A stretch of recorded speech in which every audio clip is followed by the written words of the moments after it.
Guess who's back from the dead, bitches? No, not really.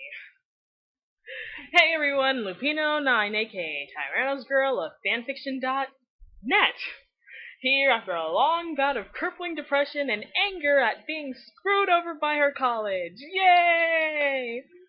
But really, the reason that I haven't been updating this series in so long is composed of a lot of this, a lot of this,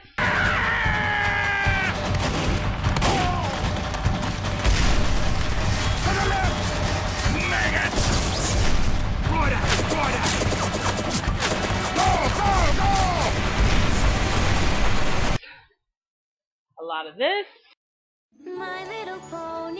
My little pony, ah. and a whole lot of fanfiction writing.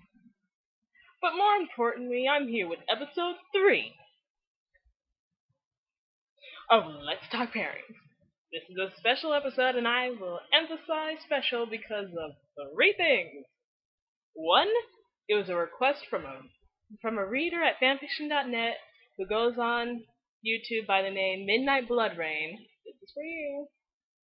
2, it's for one of my absolute favorite pairings. And 3, I have a surprise for all of you. Woo. Ta-da! It's my Russia cosplay. This is so much fun. This never happened. This never happened. But yeah. Moving on. Now, what is vodka? Well, so you will notice that the formatting of this episode will be slightly different from the others. That is because this pairing is my second favorite yaoi pairing of all time, and I have so much to talk about all the awesome things people are doing in this fandom. Anyway, as if you couldn't already guess, this week's pairing is da-da-da-da. I can't decide whether you should live or die, or you'll probably go to heaven. Please don't hang your head and cry. No wonder why my heart feels dead inside. It's cold and hard and petrified. Lock the doors and close blinds. We're going for a ride. Yep, it's RussiaxAmerica from Axis Powers Hetalia. Anywho, the manga for Hetalia Axis Powers was originally developed as a webcomic in 2006 by Hidekazu Himaruya, an absolute genius of a man who resides in New York but is taking a much-earned vacation and hiatus from the franchise. The anime, which was all originally released online, was first debuted on January 24th, 2009. But I'm pretty sure that you all are not here for a history lesson. Looking at fandom listings, they are labeled as RussiaxAmerica, RussAme, Even X Alfred, and the Cold War. As you can already tell, unless you are a victim of the American educational system, this pairing includes that sexy, lovable giant, sociopathic teddy bear, Russia, aka Even Braginski.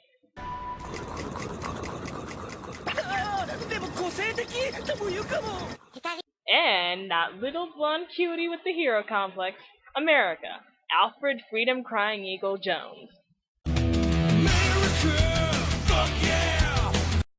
Yes, I had to do that. Oh.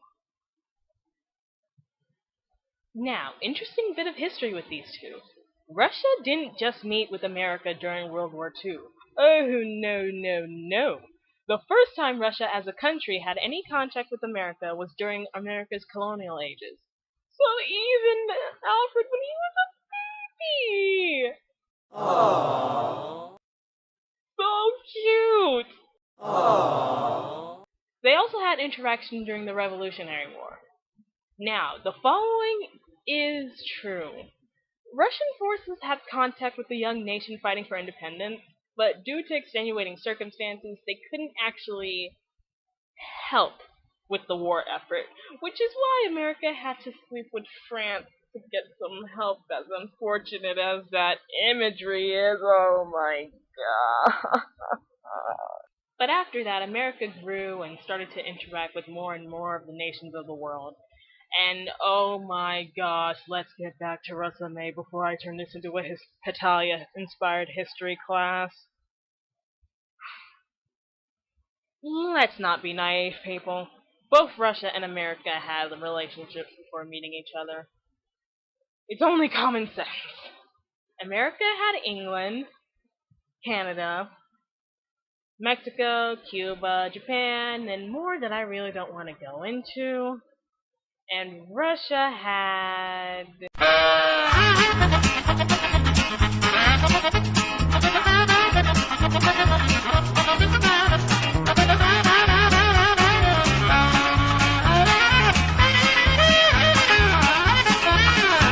By the by, this is all historically speaking, so if you're all like, OMG, I never saw that in the anime, you wouldn't.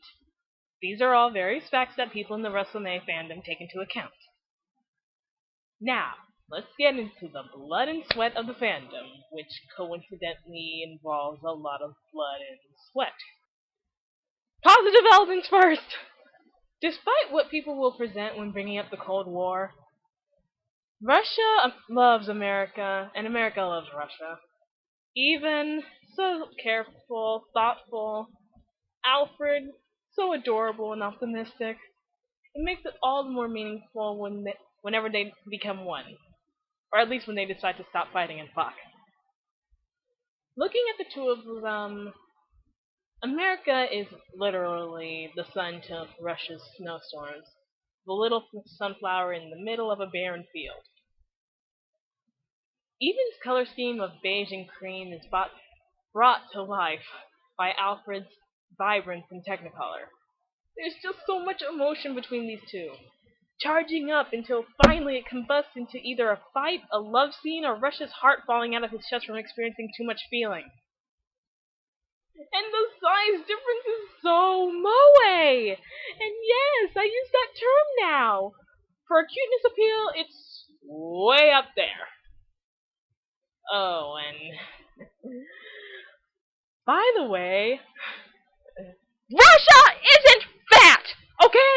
He's big boned and muscular, which makes it all the more easier for him to hold his own in a power struggle against America until the younger one gets tired and allows Russia to have his way with them. Sorry, I just had to get that out. I mean, even Hidekazu had to write a fan letter to someone explaining that Russia wasn't fat. Honestly.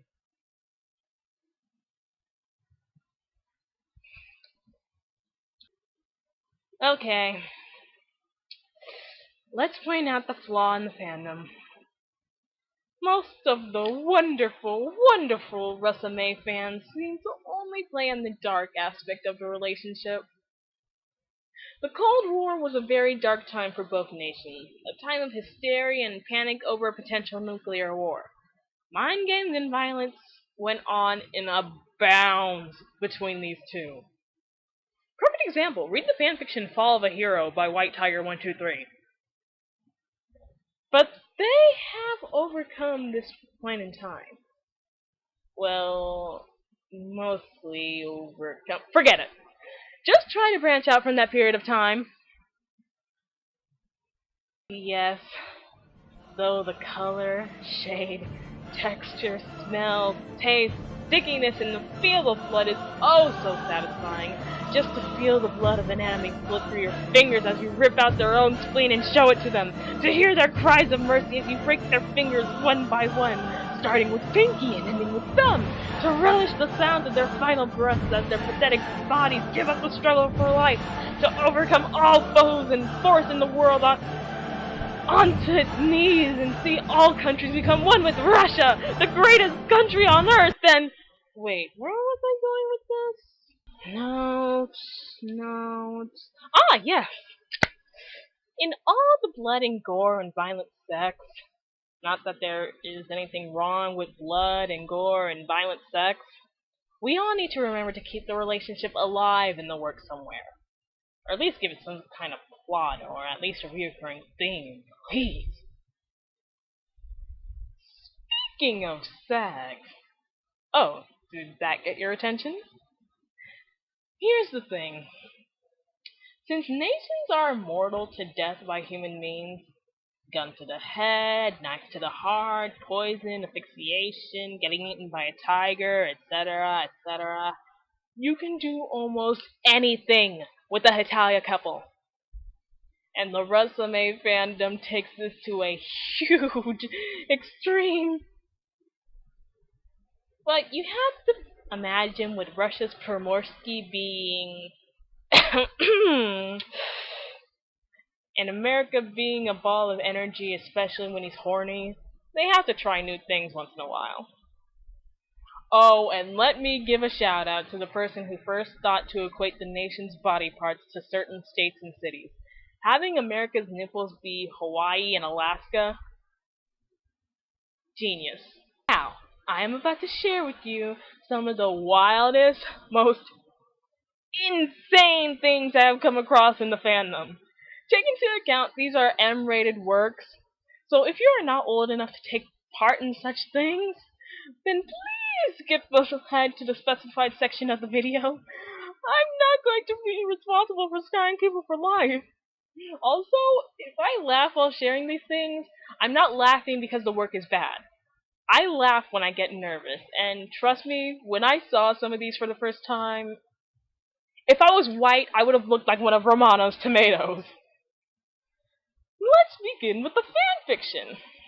Every fandom in existence has that one fanfiction that is notorious from the moment it's published because of either how fucked up it is or how nosebleed-inducing it is. My Little Pony has the fiction Cupcakes. On Y Gallery there was a tentacle rape fanfiction involving Deidara and Kabuto. In my opinion, the one fiction from the RussAmerica fandom that is just so... it renders me speechless, quite frankly, is the fiction My Little Chicken by Beatrice the Golden. I know what you're thinking. The title seems cute! Listen to the summary! Russia finds out America's little secret, that every month the other lays eggs. Russia/America, Dubcon, egg laying... I didn't even know that there was an egg-laying fetish in hentai before this fic, and I've been around my fair share of hentai! And even for all my worth as an amorous, I made it through the first 5 chapters of this fic. I could not. I still cannot get through the 6th and final chapter before throwing my phone down and saying, I'm done! It's hot, but so wrong! Let me share some of this with you.